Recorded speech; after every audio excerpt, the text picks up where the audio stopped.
I'm Michael Lynn, co-chair of the Climate Bootcamp and a member of HACE and Climate Reality. It is a pleasure to thank you for re-engaging with us and for your commitment to address the climate crisis. The idea for the Climate Bootcamp originated in the Climate Reality Business Working Group in Dallas.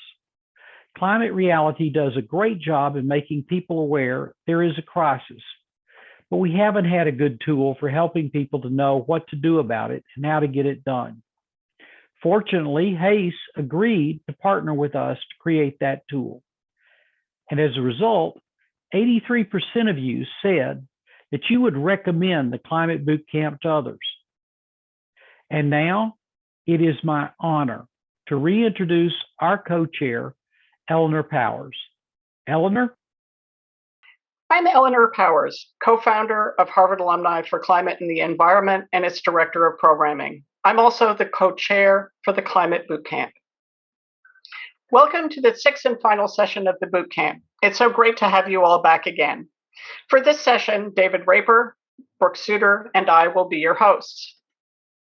We planned for session 6 several months after the initial 5 sessions in order to share and reflect on your experiences in driving change in your organizations. We'll start our session with an overview of the Bootcamp community and then share some learnings. We'll then be joined by a panel, after which we'll go to an interactive session and small breakout groups. The Bootcamp gathered a community of people from all over the world with registration from 39 countries. We're a very diverse group with respect to industry sectors, organizational sizes, and roles. But we are unified as a community of people with a shared commitment. As reported in our pre-programmed survey, for 2/3 of you, addressing climate change is already part of your job responsibility. And the majority of you report that you feel you have influence in your organizations, but that you want more training on how to be more effective in taking climate action. In session 6, we want to take the opportunity to reflect and integrate your experiences and get ready for next steps. We're going to share wins, challenges, and learnings that we gathered in surveys and focus groups, and hear from a panel of participants who will dive deeper into these subjects. And then we're going to follow up with an opportunity for you to discuss these and identify your next steps in small discussion groups. You told us about a wide variety of initiatives and ways you use the Bootcamp training. Some of these are discrete projects identified through using the action plan, while others layered what you learned into ongoing activities. Despite this wide variety of initiatives, consistent themes emerged regarding key learnings and best practices for overcoming challenges. The following is a summary. The first is that change isn't linear. Change is variable. Sometimes it happens really fast and sometimes it's really slow. And this can either be incredibly exhilarating or really frustrating. So set realistic mindset and set realistic expectations. Reframe your experiences to take this into account. There are ups and downs, and they're part of the process. Don't take it personally.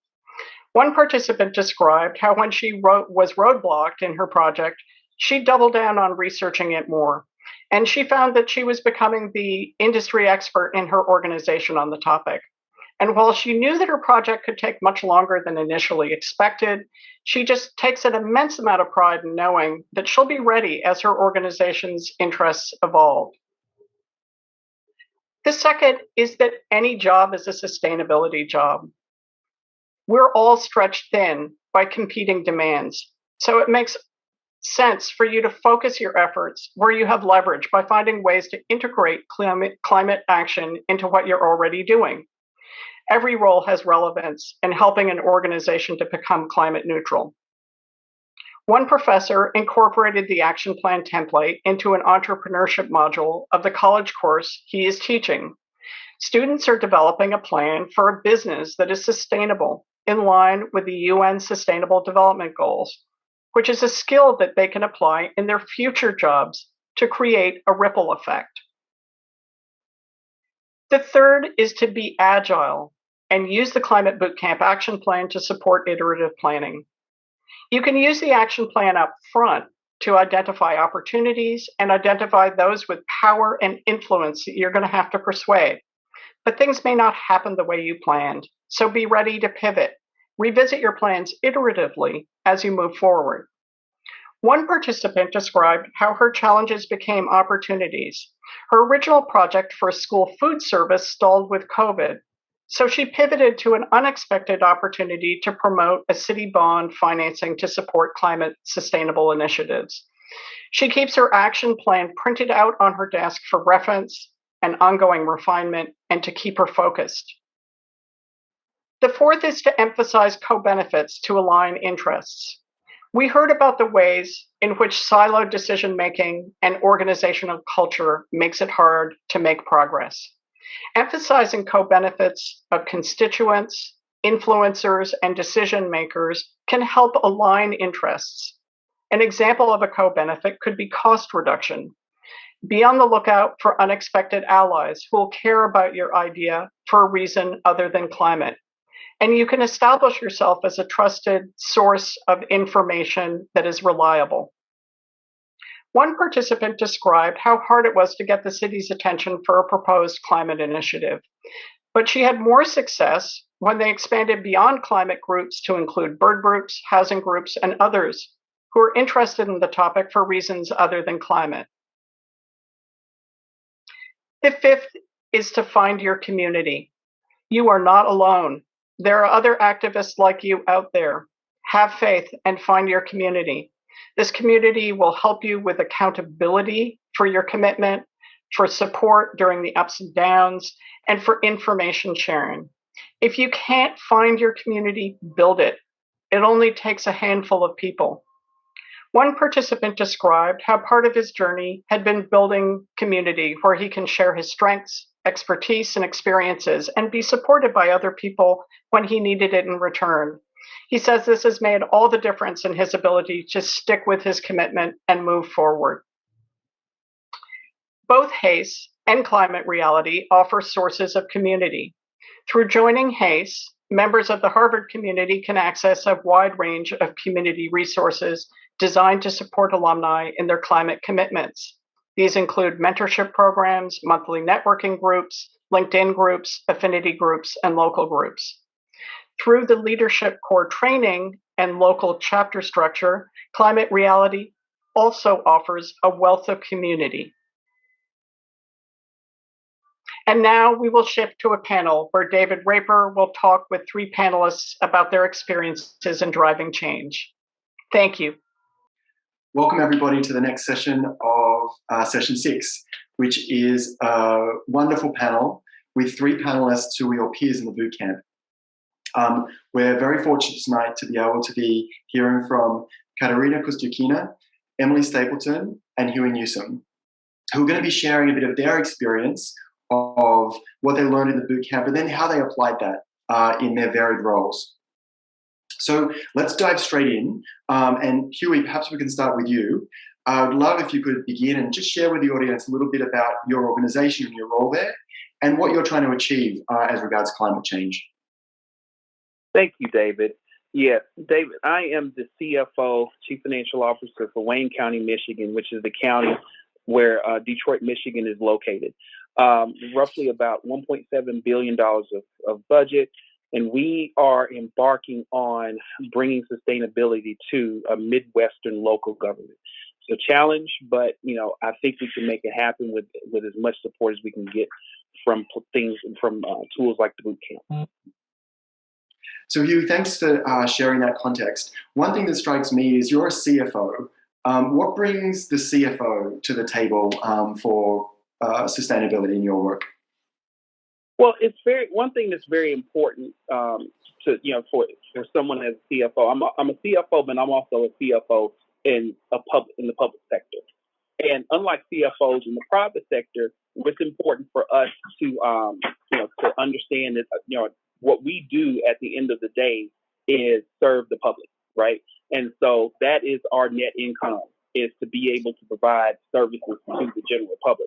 And, one thing that my job is to measure how effective and how efficient we are in performing those services. And so I see sustainability, or my role in sustainability, as a way to hold myself, but also the customer serving function within government accountable, so that we can find a way to so that we can make sure that we're doing as best we can for our citizens. When you think about that from a sustainability standpoint, it really is a matter of making sure that all these, I talked about sustainability, climate is a piece of it, justice is a piece of it, equity is a piece of it, and all these stakeholders have specific needs. And so it's important for us to be able to measure how well we're doing that. And it's one thing that I'm very passionate about, is being able to figure out the so-called non-financial accounting that's necessary to talk about how well we're doing in providing those services. Great, thank you, Hui.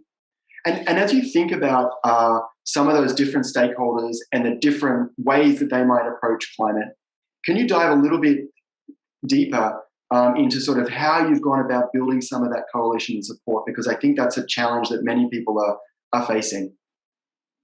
Thank you. It's a great question. It's an important question. So again, the idea of sustainability, traditional sustainability, might not have traction in a place like Southeast Michigan or in the Midwest. But what is important is that environmental justice is very critical, because we live in an area that, if you go up to Flint, we all know that Flint has the water crisis, which is one of the biggest environmental justice disasters of all time. And then, this summer in the city of Detroit, you had the disproportionate impact of so many floods. We had really 100-year, if not 500-year floods happen twice in a 3-year time frame, which has been a huge focus of our leadership, as well as the leaders within the county. And so, really bringing people that are focused on a few things, right? Decarbonization in the transportation and automotive industry, bringing forth champions in that justice sector, bringing forth people that are looking at access to clean water, right? Which is not just an issue in Flint. It's just the fact that in Flint is where we first saw exposure to it. And so, with that being said, I think that is an example of us, being able to bring coalitions together of many different groups. Even though, again, sustainability in name isn't something that is traditional in a place like the Midwest, but we do see it. We do see the important parties that are necessary to bring that forth, and that's what we're trying to do. Coalition building. Huey, thank you so much for sharing your experience. It was great to hear about how you came at it as a CFO, how you've built coalitions and used stakeholder analysis to build support for this issue of climate change and sustainability, and hear about some of the challenges and the actions that you're taking in your world. Thank you so much. Ekaterina, welcome to the panel. You are doing your work in a very different context. Could you please share for the audience a little bit about yourself and an introduction, and also the challenges that you're taking on and how you've used the learning of the bootcamp in your work? Welcome. Thank you, David. It's great to be here, and it is exciting. And I'm so thankful that you guys organized this, because from this, we had amazing projects happen. And this is how the world gets changed, one project at a time. So let me tell you about myself. I'm Dr. Ekaterina Kostyukina, and as you can see, I'm the creative type. I don't really fit the mold of the people who were joining this bootcamp. I don't have a company. I don't have a giant project. I'm an individual with different creative projects. I'm an extreme environment doctor who focuses on humans. I learned how humans function on Earth, space, underwater, and cyberspace. And together with my husband, we also do other big projects such as national security, cybersecurity, and psychological operations. And this one was based on my Harvard degree on psychology. So, but also along the many hats that I wear, I am a climate bootcamp participant. And when I joined, I decided that it was a really great idea to see what else I can do to save the world. And it was all great until we had this homework of a personal action plan. And then I decided that it's going to be amazing. I can add to my busy schedule the ability to save the world, until reality hit, and all the other projects and the patients and the homework and the classes and the time reality. So while that was happening, the earth was not being saved by my means, until I decided that, well, this project was something that was voluntary. I had intrinsic motivation to do this, and let's see what can I try to do to actually solve it. There's no test, there's no accountability. This is something voluntary, so maybe I can try. So I decided to go back and see what is this about. And what called my attention, that this project is volunteers. So this is something that we do as something intrinsic. And not just that, there are many pathways to get involved. I didn't have to have a company. I didn't have to be conventional. Maybe I can do something with my way of being along those many pathways. And that led to me realizing that there was a myth that I was following that was limiting my belief. This myth that in order to feel that I'm doing something good, like saving the earth, it had to be painful, it had to be difficult, it had to take much more of my time. But that was false.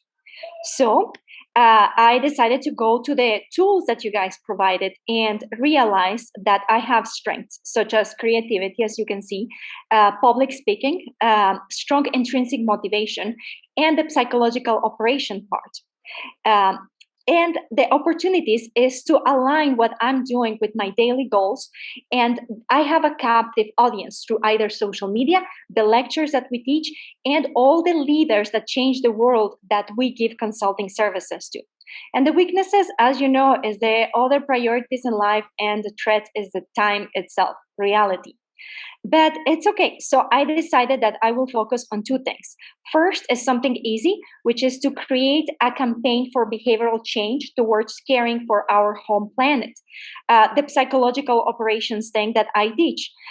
So instead of teaching governments how to save their population from being influenced, actually create an influence campaign on how societies can change the world and love the earth. And the other part is the creative thing. Just prioritize environmental topics in my personal goal and see what happens. So first things first, the easy things, like, support, share, do the things. That is easy and that creates a big impact. So next thing is create the opportunities, use the audience and share information. Share lots of information with the audience that I have, one message at a time, in all the different social medias that I have, in all the lectures. But then something interesting happened. When I prioritized it every day in my list, and I woke up and went through my to-do list, Save the Earth was one of them. So when I was meeting with people, when I was doing my conferences, when I was doing the TV interviews, things happened, like promoting reusable masks so that people stop wasting them. And that was on different TV channels. On different TV channels, I was able to put that message for people to listen. Expand the audience. I went to Washington, D.C. and advocated for some environmental topics. And on other psychological operations and in other projects, I made sure to include the environment because that was my daily goal. So my message is, I was frustrated. I didn't know where to start and I didn't have the right ingredients. But the sky is the limit. Remember that. Or is it? From space medicine, I learned that the sky is not the limit. NASA taught us that. And I like to end with this goal that it's very inspiring for me. I know the sky is not the limit because there are footprints on the moon, and I made some of them. That was one of the astronauts. So in the same way that somebody's out there changing the world and stepping on other surfaces that is not our planet, in the same way, with our experience, with our tools, with our creativity, we can do something similar. So go create those footprints. Katerina, thanks so much for sharing your experience and really, looking, as you said, like, how can I use my existing strengths and opportunities to do that? It was great to hear about your work as an individual, and I think it applies to, all of us in our roles as individuals within organizations. as well as our organizations themselves. Thank you so much. Thank you. It is the individuals that you guys organize, and you give us the tools in order for us to do those amazing things. So thank you. Yeah, it's great to see. Thanks. So Emily, can I welcome you to the panel now? Thank you also for being here. You're, again, in a totally different context. Can you start by sharing a little bit about your organization and your role within it, and what actions what climate challenge you're trying to tackle? Absolutely. Happy to be here.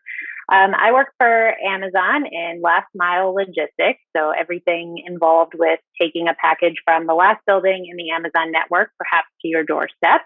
And Amazon broadly has goals around climate that are organization wide.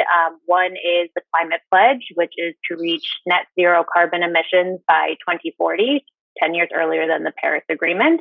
And then the second goal is Shipment Zero, which is to reach 50% of all shipments to be net zero by 2030. So those two big picture goals really guide and govern what the individual business units do. So as I'm leading my last mile team within the logistics organization to deliver packages, I am keeping in mind those longer range goals and helping to organize our operations around them. And thanks for that overview. What does it mean for sort of you within that big structure of Amazon and those big goals? What does that mean for you as a individual, and as an operational unit leader? Yeah, I think my responsibility is to link Amazon's big picture vision to the day-to-day operations as a leader within this organization.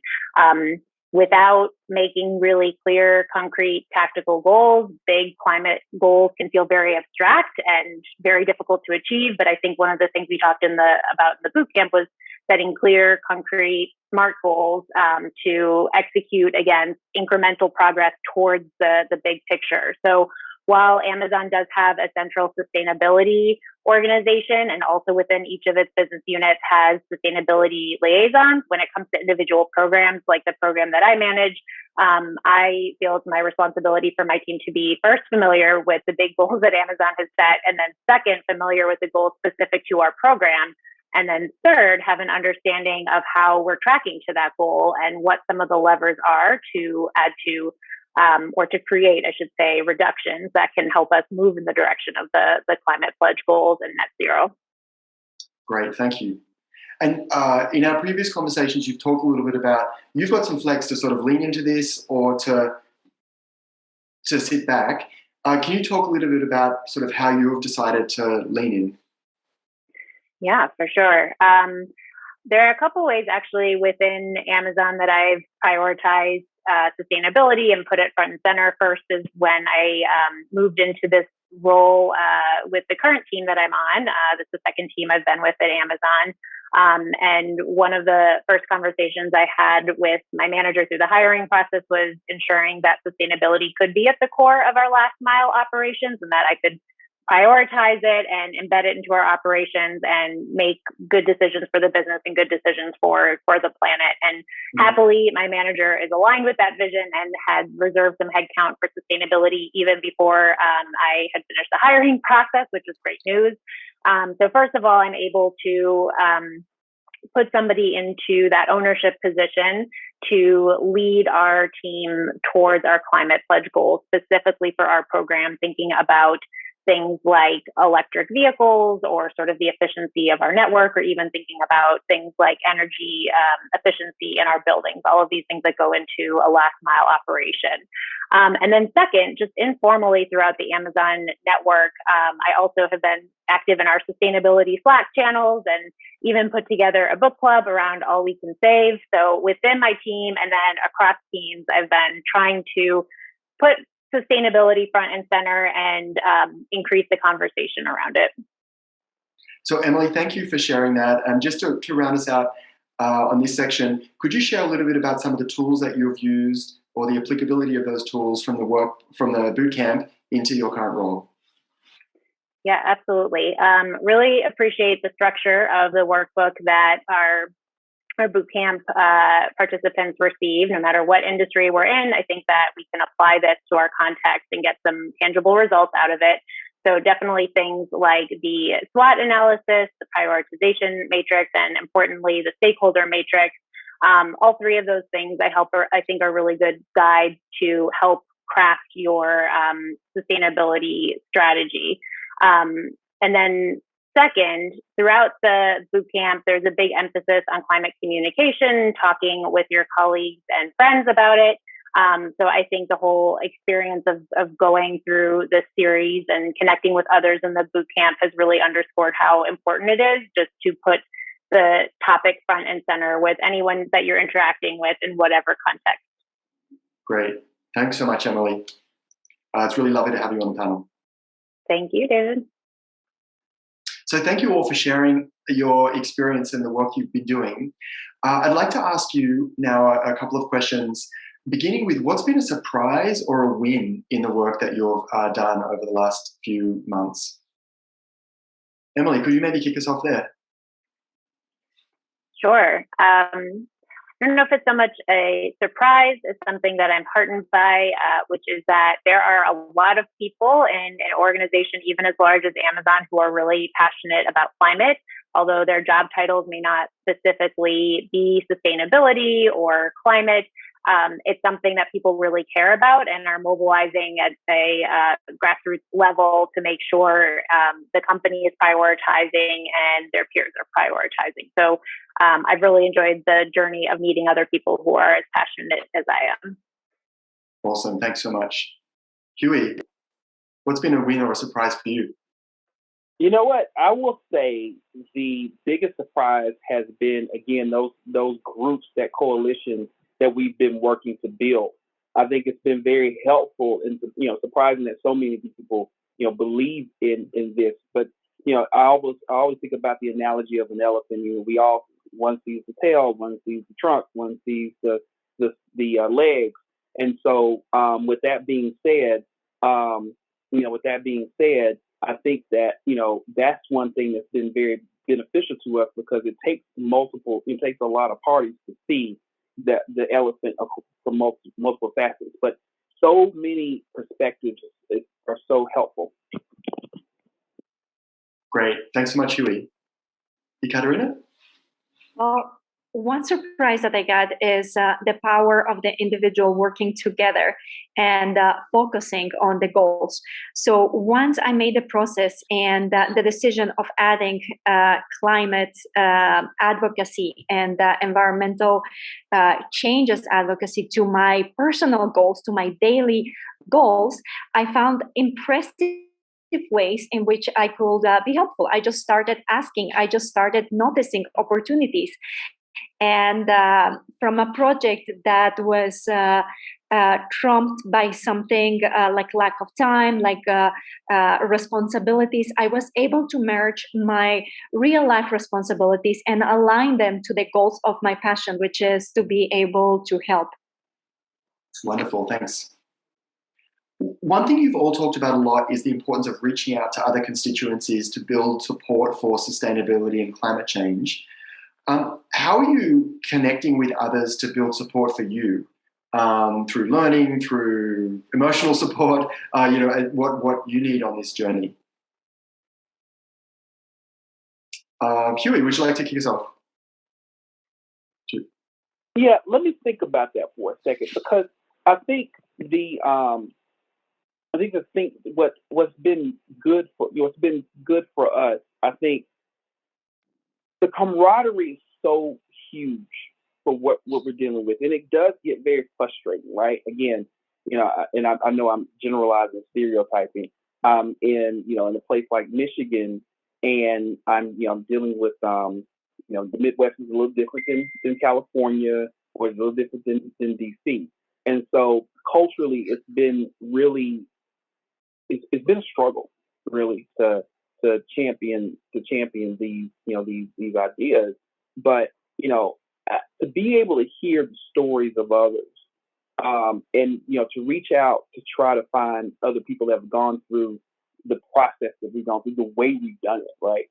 Sometimes you feel like you just want an oasis. You're in the desert, you're looking for an oasis of good news and like-minded people, and it gets frustrating sometimes. Mm-hmm. Well, thanks for being part of the sharing of those good news on this call. Ekaterina, how are you building support for yourself and your? Well, even though my narrative is the power of the individual, an individual, if only by itself, is limited. So what I had to do is find the strength in numbers by utilizing the tools of communication, such as social media, lectures, the local leaders, and by having those tools and building those online networks that I can take with me everywhere when I'm traveling, on the different time schedules, the different time zones, the different schedules of other people, to be able to communicate easily, and be able to agree on those times and share ideas randomly, whatever comes, be able to join together with those tools. That was something that helped me a lot, because if I get distracted, let's say, with other priorities, I will frequently get a message from another member who is interested in that, or I will get reminders from people who like the material, who support that. So it will help refocus me, and it is the power of the society. Some social accountability. Exactly. Yeah. And Emily, anything you'd like to share on this topic of support for you? Yeah, a couple ideas. The first is leveraging the Harvard network, and my personal friends from, in my case, undergrad and business school. Whenever I see somebody that's involved with climate in whatever field, I have a friend that works at an aquarium, for example, and is focused on conservation. I have some friends certainly in the transportation sector and electric vehicles, charging, friends that are even working in agriculture, something I don't know a lot about, but I'm interested in. I reinforce those relationships that already exist, and I always learn something and maybe get a recommendation of someone else to talk with. So the first place that I look is my existing network of friends and colleagues. And then secondarily, I think many of us are lifelong learners. That's why I joined this boot camp. I had also done climate reality training last year as well. So networks like this are really good ways to continue and extend both your network and your knowledge. And there's even some podcasts out there around this topic that have some virtual communities too. And I've joined a couple of those. So I'm always just looking to meet new people and learn how they're solving this massive challenge that we have around climate, because it takes everyone, and every action that each of us is taking is reinforcing of one another. Yeah, thanks so much. And it's been great to hear from all of you actually how like you take a step and then other things often happen around that, with from that initiative. So to round it out for our audience tonight, there's one question I'd love to get your take on. And from your experience, what's one piece of advice or encouragement that you would like to share with the bootcamp participants on this webinar? Ekaterina, maybe if you could start us here. Yeah, it's a simple guiding sentence that resonates with me a lot. Every time I feel frustrated that I might not have the necessary tools or the skills, I like to think back to the sentence of everything you need is inside. We're full of resources. We're highly educated. We have a supporting team. There's one way or another that we can create a difference. And also the other part is that we can do as individuals something that is small, but if everybody does something, we can unite together. And no matter how small your voice is, or no matter how small your action is, if we all unite, then it will build up to something bigger. People will see it. It will have a snowball effect. So listen to your heart.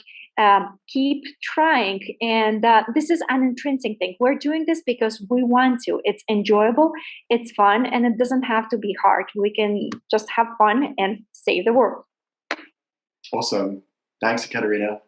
Emily, what would you like to share with the audience? Two things. I would extend what Ekaterina said, which is that if you ever feel that you're not an expert, that's not true. You are. You live in your community. You know about the air, the water, the land that is part of your environment, and you have a stake in that. It's your health. It's your future, and you shouldn't let there be any barrier to talking about climate, whatever it is that you know, whether it's personal or professional. So you don't need to wait until you know everything about climate, because none of us ever can. There's so much out there. You just need to start somewhere. So encouragement in that regard. And then second, just to continue operating as much as possible from a place of hope, because climate change is really scary. The outcomes, if we don't take the actions we need to, are scary, but there are a lot of good people that are trying to move in the right direction. And I think the urgency is becoming even more visible. So if you start from the place of optimism and thinking that we can turn this around, if we put our efforts into it and influence decision makers, whoever they may be, whether elected or in the businesses you work in or the communities that you're in, we can have the outcomes that we want. So thank you so much, Emily. Huey, could you round us out, please, with your piece of advice or wisdom that you've learned for the audience tonight?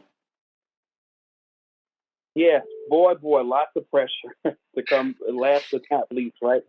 I think the big thing here, everybody has said something to the effect of the importance of networking and for resources and for tools and for advice, that's important.